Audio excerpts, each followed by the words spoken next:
Gates is an amazing dad. You know, I know that. But it's very hard. But you know, other people, like my wife, she doesn't have as much experience with this. And so, you know, I'm like, doesn't matter. Fair enough. What are you like as a dad? Me? Let's see. Boring? Well, work all the time? What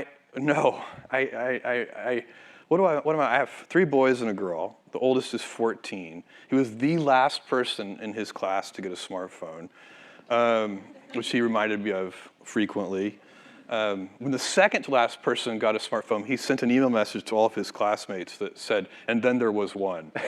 And you know, and all my kids are very, very different. They're, you know, it's pretty amazing. We spend a lot of time together as a family. I don't travel very much. One of the reasons I do so little of what I'm doing here today on stage is because I like to be at home, and I like to be in the office. I feel disconnected from the office if I'm traveling a lot. I probably travel less than 20% of the time, maybe less than 10% of the time. And I organize my life that way. It's because, you know, it's kind of a personal preference. I prefer not to travel, so I've organized my life so I don't have to.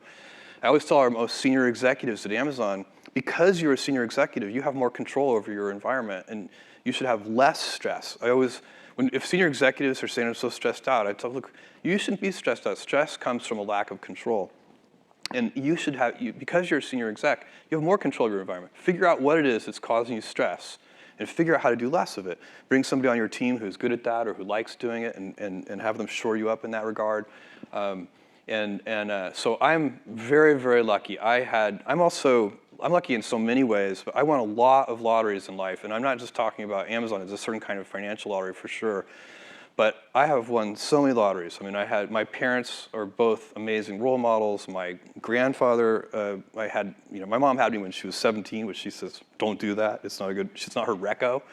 Her dad had to fight to keep her in high school. You know, she had a pregnant mother in high school in the 1960s in Albuquerque, New Mexico. You know, difficult situation. And so, but, you know, I have had so many good, my dad was hardworking. He worked for Exxon for 33 years. And so, you know, in life, we get a lot of, you know, rolls of the dice. And one of the big rolls of the dice is who are your early role models. And so I try to do that for my kids. Washington Post. So you may not know this, but no one knows how to get to you. So when they have questions about what you're doing at the Washington Post, they come to me, which is interesting. I answer as best I can. Why did you buy the Washington Post?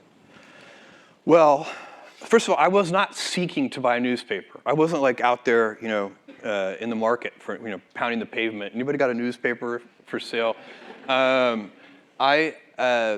I was approached through an intermediary by Don Graham, and as it happens, I've been friends with Don Graham for about 15 years now. And I was very surprised when I got the phone call, and I said, you know, why would I even be a candidate to buy the Post? I don't know anything about the newspaper business, and that was my biggest concern. I went through a few gates before deciding to buy the Post. One of them was, you know, is it an important institution? And that was an easy gate to go through. It is, and I wanted, and for that reason I wanted to help. But the second one was, is it hopeless? Because I also didn't want to do it if it just couldn't possibly work. And I finally convinced myself became very optimistic. And actually, in the intervening year, I've gotten even more optimistic. So I'm very optimistic about the future of the Post. But